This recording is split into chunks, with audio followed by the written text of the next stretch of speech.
धन्यवाद मान्यवर, आपने इस महत्वपूर्ण बिल पे मुझे अपनी बात कहने का मौका दिया। मान्यवर, मैं अपनी बात की शुरुआत नीट पेपर लीक के कारण जिन 21 बच्चों ने आत्महत्या करके अपनी जान दी, उनको सर झुका के नमन करते हुए, श्रद्धांजलि देते हुए अपनी बात शुरू करना चाहता हूं। मैं उन लोगों को भी श्रद्धांजलि देना चाहता हूं जो पिछले 10 साल में 1,23,000 छात्रों ने सुसाइड किया, आत्महत्या किया, और 2,000 छात्र हर साल सिर्फ पेपर लीक के कारण आत्महत्या की जिन्होंने।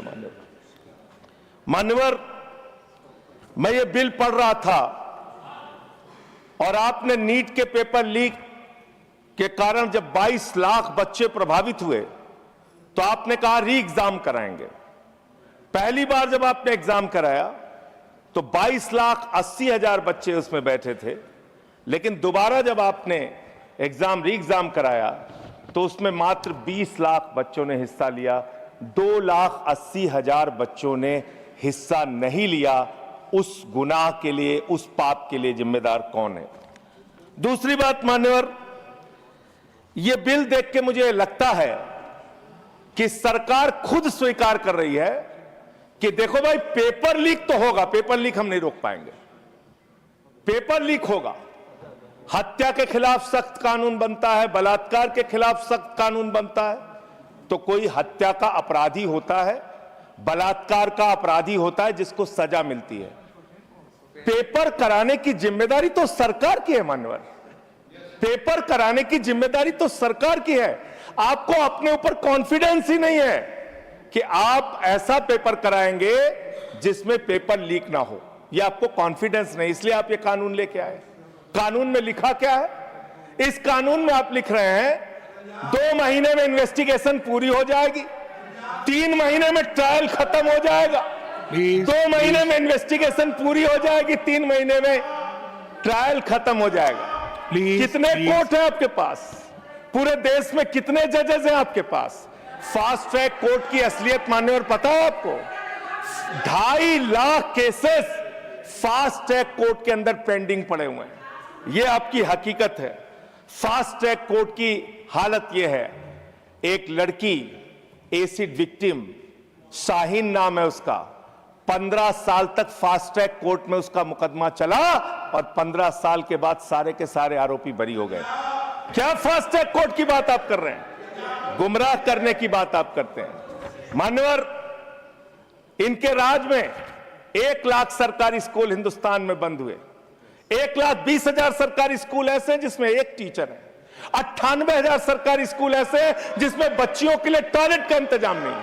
1,19,000 सरकारी स्कूल ऐसे हैं जिसमें बिजली का इंतजाम नहीं है। मान्यवर, यह सरकार शिक्षा के ऊपर मात्र 2% पैसा खर्च करती है, मिड डे मील में नमक रोटी खाने को देती है। इसलिए क्योंकि मोदी जी का नारा है अनपढ़ रहेगा इंडिया तभी तो अंधभक्त बनेगा इंडिया। अनपढ़ रहेगा इंडिया तभी तो अंधभक्त बनेगा इंडिया। मान्यवर, इस सरकार ने कोयला चुराया, गैस चुराया, बिजली चुराई, पानी चुराई, शिक्षा चुराया, स्कूल चुराया, अस्पताल चुराया, पेपर चुराया। हम लोगों ने सोचा अब क्या चुराएंगे? बोले हम चंदा भी चुराएंगे, राम का चंदा भी चुराएंगे। पेपर चोरी से लेके चंदा चोरी तक सारे चोरी के गुनाह में तुम लोग शामिल हो। मान्यवर, किसान आंदोलन करता है तो खालिस्तानी हो जाता है। किसान आंदोलन करता है तो खालिस्तानी हो जाता है। मुसलमान आंदोलन करता है तो पाकिस्तानी हो जाता है। नौजवान आंदोलन करता है तो चाइनिस्तानी हो जाता है। लेकिन मैं इस सरकार के बारे में कहना चाहता हूं, जो लोग AK-47 चलाते हैं, छात्रों के सर पे लाठियां चलाते हैं, आंसू गैस के गोले छोड़ते हैं, वो सरकार आतंकवादियों जैसा आचरण कर रही है, आतंकवादियों जैसा व्यवहार कर रही है। मैं ये कहना चाहता हूं। मान्यवर, प्लीज कंक्लूड। मान्यवर, मैं आपके माध्यम से इनको एक सुझाव देना चाहता हूं। इनकी एक सांसद ने वहां पर गई हुई नौजवान, खत्म कर रहा हूं सर, सबके ऊपर आपने 1-2 मिनट दिया, मुझे भी दे दीजिए। टाइम खत्म हो रहा है, बोलिए बोलिए सर, अभी तो 3 मिनट बाकी है सर। बोलिए सर, छात्र जो गए वहां आंदोलन करने, उनको बर्बरता पूर्वक मारा गया, लाठियों से पीटा गया सर, उनके सर फोड़ दिए गए, उनके ऊपर आंसू गैस के गोले छोड़े गए, वो चीखते रहे, चिल्लाते रहे, 500 छात्रों को घायल किया। और बिहार के अंदर इन लोगों ने AK-47 चलाया सर। वो आतंकवादी हैं हमारे छात्र, वो हमारे घरों के बच्चे आतंकवादी हैं सर, जिनके ऊपर आपने गोलियां चलाई। और तो और इनकी एक सांसद है मान्यवर, उन्होंने किसान आंदोलन में किसानों को गालियां दी, नौजवानों के आंदोलन में नौजवानों के लिए इतनी भद्दी टिप्पणी की मान्यवर, इस सदन के अंदर मैं कह नहीं सकता मान्यवर। हमारी बच्चियों को यह कहा गया, उनके चरित्र के ऊपर सवाल उठाया गया। मैं निवेदन करना चाहता हूं JP नड्डा जी से, समझाइए अपने उस सांसद को। अभी तो उसको एक थप्पड़ पड़ा, सिर्फ 5 उंगली के निशान पड़े थे। ऐसी बात करोगे, गटर जेनजी को गटर कहोगे, जेनजी को गटर करोगे, तो तुम्हारी सरकार को इस देश का नौजवान, इस देश का जेनजी पकड़ के गटर में डालने का काम करेगा। इसलिए तुम्हारी सरकार को मान्यवर, इसलिए मैं आपसे निवेदन करना चाहता हूं, नौजवानों को गटर जेनजी मत बोलो, तुम्हारी सरकार को उठा के वो गटर में डालने का काम करेंगे मान्यवर।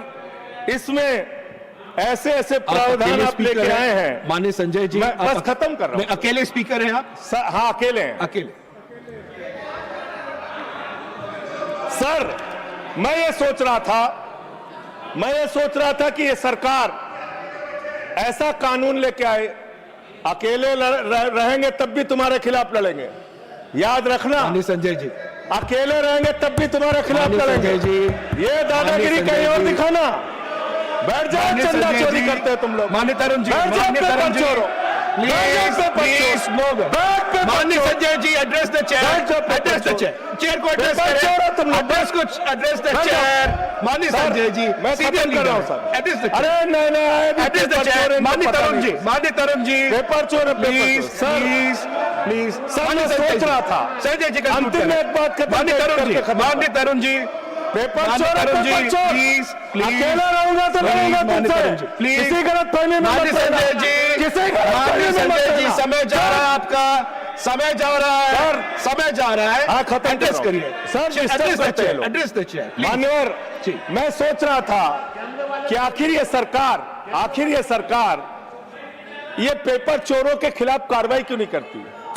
मुझे ये पता चला मान्यवर, ईडू टेस्ट नाम की एक कंपनी, खत्म कर रहा हूं, ईडू टेस्ट नाम की एक कंपनी जो गुजरात के अंदर ब्लैक लिस्टेड हुई, उससे बिहार में पेपर कराया गया, वहां भी ब्लैक लिस्टेड हुई, उसी से यूपी में पेपर कराया गया, वहां से भी ब्लैक लिस्टेड हुई। तो जो पेपर चोर हैं वो अहमदाबाद में ब्लैक लिस्ट हुए, बिहार में ब्लैक लिस्ट हुए, यूपी में पेपर चोरी की, क्योंकि उनको पेपर कराने का ठेका इसलिए मिलता है क्योंकि उनका संबंध, खत्म कर रहा हूं sir, 30 second sir, 30 second.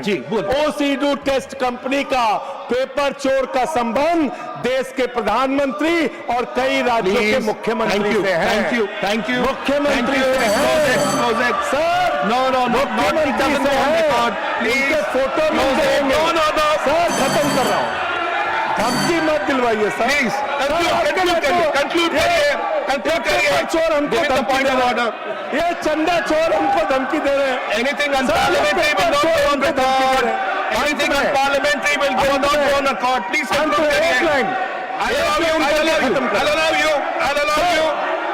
Chandrashekhar ji के अंतिम लाइन कंक्लूड करिए।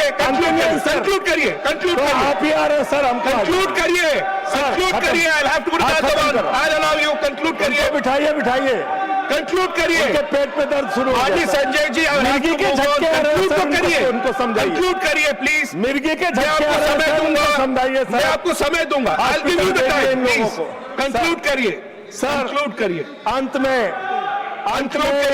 चंद्रशेखर जी, स्वर्गीय प्रधानमंत्री जी की एक लाइन के साथ अपनी बात कहना चाहता हूं। इस देश के नौजवानों की तरफ से आपको, जिन हाथों में शक्ति भरी है राज तिलक देने की, जिन हाथों में शक्ति भरी है राज तिलक देने की, उन हाथों में ही ताकत है सर उतार लेने की। इसलिए अहंकार मत करो। Thank you.